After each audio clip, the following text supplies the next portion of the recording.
Razor Ramon / Scott Hall. He walked out draped in gold chains, slicked back hair, and a toothpick that cut deeper than a steel chair. Razor Ramon didn't just ooze machismo.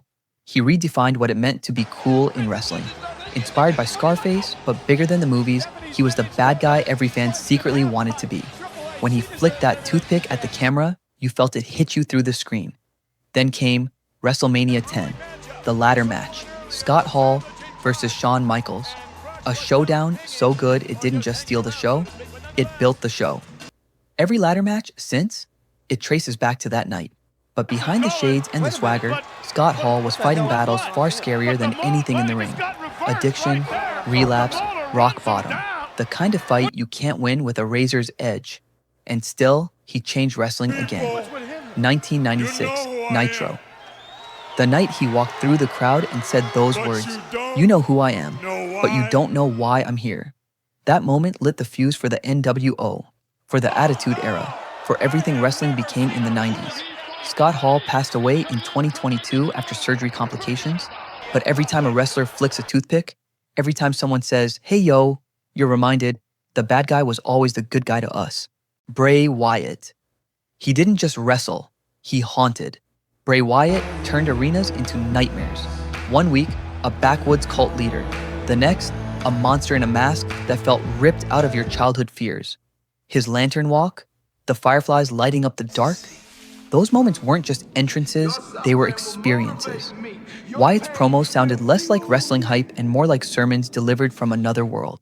And when he became the Fiend, it was like the boogeyman had been rebranded by Hollywood. But here's the part that still hurts.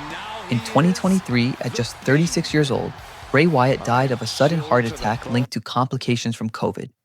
The man who gave us characters that could never die left this world far too soon. And yet, fans still light up arenas with their phones because the fireflies never left him.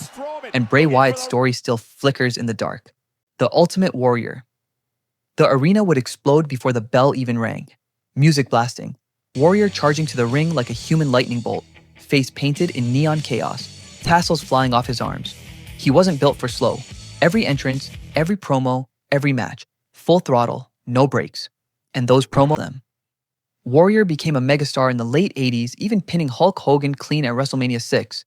A moment fans thought they'd never see, but his intensity came with a cost.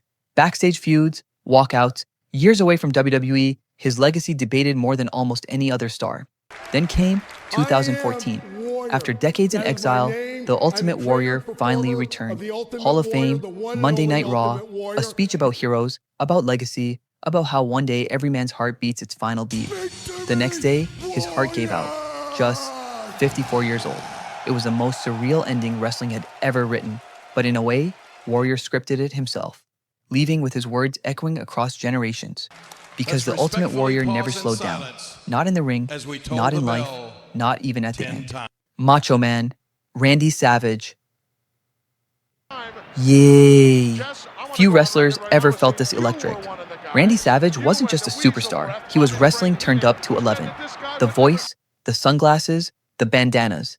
Every promo sounded like he was cutting it from another dimension. He could sell a Slim Jim, a pay-per-view, or even a stare at the camera with the same intensity. But Savage wasn't just style, he was substance. The WrestleMania 3 match with Ricky Steamboat, still studied today as one of the greatest ever. And when he finally beat Hulk Hogan to win the WWF Championship, fans believed they were watching a man who had truly climbed the mountain. Yet behind the madness was complexity. Savage was fiercely protective of Miss Elizabeth, and his storylines blurred with real life, making every feud feel personal, every angle feel real. In 2011, while driving with his wife, Randy Savage suffered a sudden heart attack and crashed his car. He was just 58 years old. It felt impossible. How could a voice so loud, a personality so big, just go silent? But Macho Man never really left, because every impersonation, every fan chant, every nostalgic "oh yeah" whispered in an arena keeps the madness alive forever. Eddie Guerrero. He lied, he cheated, he stole, and we loved him for it. Eddie Guerrero was proof that charisma can't be faked. 5'8", maybe 200 pounds on a good day, but when Eddie walked out, he felt larger than anyone. The Latino heat smile, the lowrider bouncing down the ramp, The frog splash that made crowds erupt. He could make you laugh 1 second and cry the next. From hilarious cheat spots, throwing a chair at his opponent and faking a knockout, to gut-wrenching storytelling with his nephew Chavo or best friend Rey Mysterio. Every match felt alive because Eddie poured his soul into it. In 2004, he reached the peak, beating Brock Lesnar for the WWE Championship. The celebration, the tears, the confetti, it was the moment fans had dreamed of. And it proved that Hart could conquer size, politics, and doubt. But just 1 year later, in 2005, Eddie Guerrero died suddenly of heart failure at only 38. The wrestling world shattered. Every wrestler backstage wept. Every fan at home felt like they'd lost family. Today, Eddie's name is still chanted by crowds around the world. Not because of how he died, but because of how fully, how passionately, how joyfully he lived. Owen Hart. Owen Hart was born into wrestling royalty. The youngest son of Stu Hart's famous wrestling family, he combined technical skill with natural charm that made fans instantly connect. Inside the ring, Owen could do it all. High-flying athleticism, crisp technical moves, and a cheeky sense of humor that made him unforgettable. His feud with brother Bret Hart gave us some of the most personal, believable storytelling the WWF had ever seen. Capped off by their classic match at WrestleMania 10, but Owen wasn't just respected as a wrestler, he was loved as a person. Backstage, he was the prankster, the guy who'd make even the grumpiest veteran crack a smile. Then came May 23rd, 1999. During a stunt gone wrong at WWE's Over the Edge pay-per-view, Owen fell from the rafters and tragically lost his life in front of a live audience. He was just 34 years old. The wrestling world froze that night. Fans, wrestlers, even commentators, everyone was left in shock. Because Owen Hart wasn't just a performer, he was a father, a husband, and one of the kindest souls the business had ever known. To this day, his legacy isn't just about matches, it's about memories, the laughter he brought, and the reminder that wrestling heroes are also human. Roddy Piper. Before there was Stone Cold, before there was The Rock, there was Roddy Piper, the original master of the microphone. Hot Rod could turn an arena into chaos with just his words.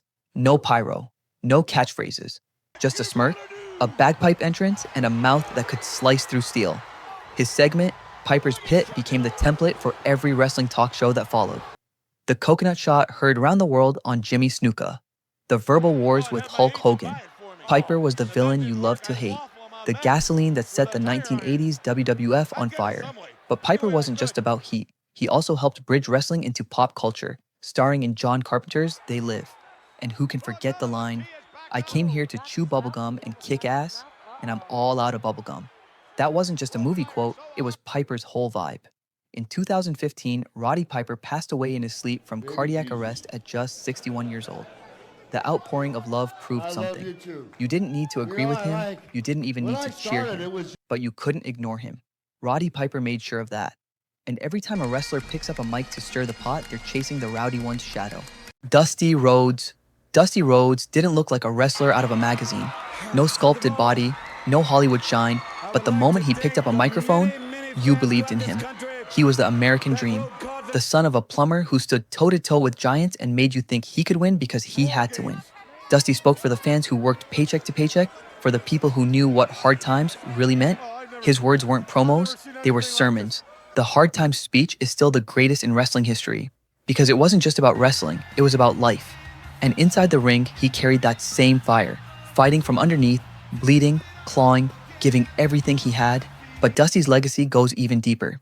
He shaped the future, mentoring a generation of stars who carry his fingerprints to this day, including his sons, Dustin and Cody.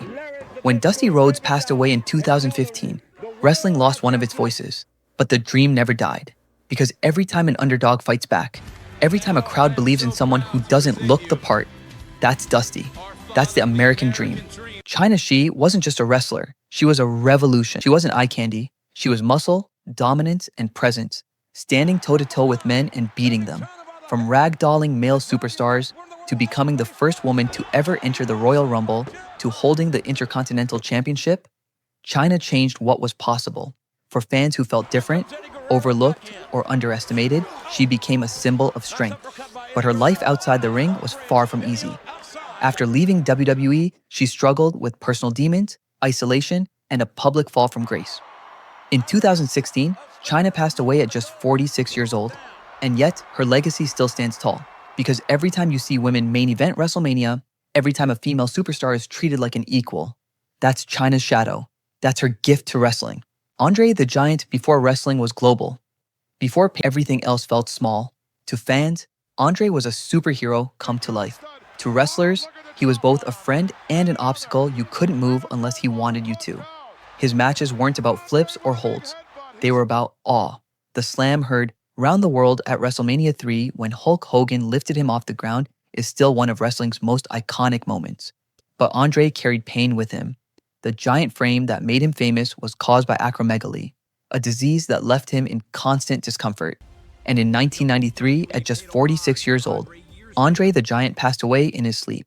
His loss left a hole bigger than any arena. But his legend? That only grew, because there will never be another like him.